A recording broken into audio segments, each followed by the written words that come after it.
ये लगभग कंफर्म हो गया कि नवाज शरीफ दोनों सीटों से चुनाव हार रहे हैं, तभी अचानक से बाजी पलट गई और वो लाहौर सीट से चुनाव जीत गए।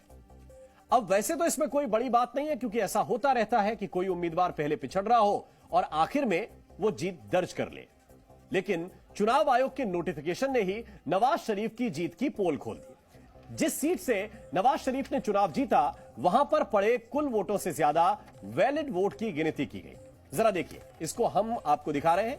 यह दस्तावेज हमारे हाथ में भी इस वक्त है। यानी लाहौर की जिस सीट पर नवाज शरीफ को विजयी घोषित किया गया, उस सीट पर कुल वोट पड़े 2,93,693 और कुल वैलिड वोट्स थे, उनकी संख्या जो नोटिफिकेशन में लिखी गई है वो है 2,94,043। यानी कुल पड़े वोटों से 350 ज्यादा वैलिड वोट। यह कैसे हो सकता है? इतना ही नहीं, इस सीट पर खड़े हुए 18 उम्मीदवारों में से 14 ऐसे थे जिनको 0 वोट दिखाए गए। यानी खुद उम्मीदवारों ने अपना वोट भी अपने आप को नहीं दिया। और इसीलिए अब इसको लेकर बवाल हो रहा है कि नवाज शरीफ को धांधली करके विजेता घोषित कर दिया गया। तो ये आप देख रहे हैं 14 ऐसे उम्मीदवार जिनके सामने वोट की संख्या 0 लिखी है। और समझिए, क्या कैंडिडेट खुद कोई वोट नहीं करता? तो कुल मिलाकर यह है पाकिस्तान में जो चुनाव हुआ उसमें धांधलियों का लेवल। पाकिस्तान में कल हुए आम चुनाव के पूरे नतीजे अब तक नहीं आ पाए हैं। अब तक आए नतीजों के मुताबिक सबसे ज्यादा 90 सीटें इमरान खान के समर्थित उम्मीदवारों ने जीती हैं और दूसरे नंबर पर नवाज शरीफ की पार्टी PMLN है। इसके खाते में अब तक 62 सीटें आई हैं, जबकि तीसरे नंबर पर बिलावल भुट्टो की पाकिस्तान पीपुल्स पार्टी चल रही है, जो अब तक 51 सीटें जीत चुकी है। अभी भी 44 सीटों के नतीजों का इंतजार है। सबसे ज्यादा निर्दलीय उम्मीदवार इंडिपेंडेंट कैंडिडेट चुनाव जीते हैं। अब आपको यह भी बताते हैं कि पाकिस्तान में सरकार बनाने के लिए इमरान खान, नवाज शरीफ और बिलावल भुट्टो को कितनी सीटें चाहिए और फिलहाल उनकी सीटों का गणित क्या कह रहा है और पाकिस्तान में कैसे बनेगी सरकार।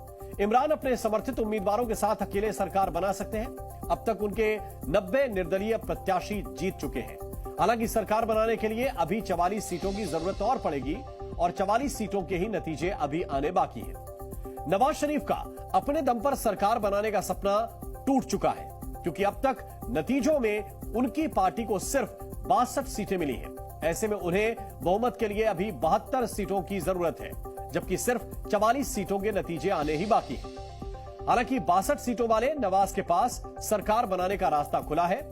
उनकी पार्टी अगर फिर से बिलावल भुट्टो के गठबंधन के साथ चली जाए, जिनके 51 उम्मीदवारों ने जीत दर्ज कर ली है, तो टोटल हो जाएगा 113।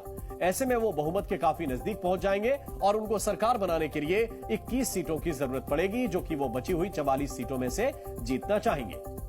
यहां गठबंधन का एक और द्वार भी खुल रहा है, जिसका ऐलान खुद नवाज शरीफ कर चुके हैं।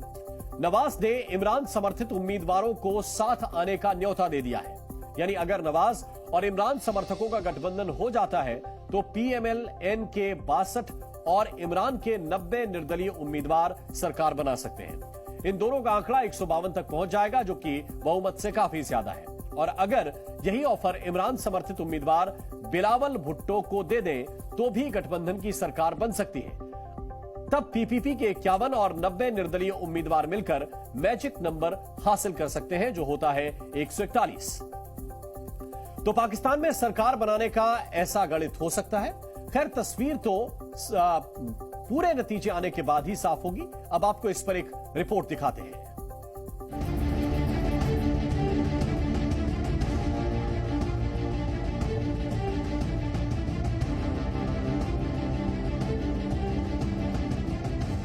जिनको भी मैंडेट मिला है, हम दिल की गहराइयों से एहतराम करते हैं, चाहे वो पार्टी है, चाहे वो फर्द वाहिद है, चाहे वो आजाद लोग हैं।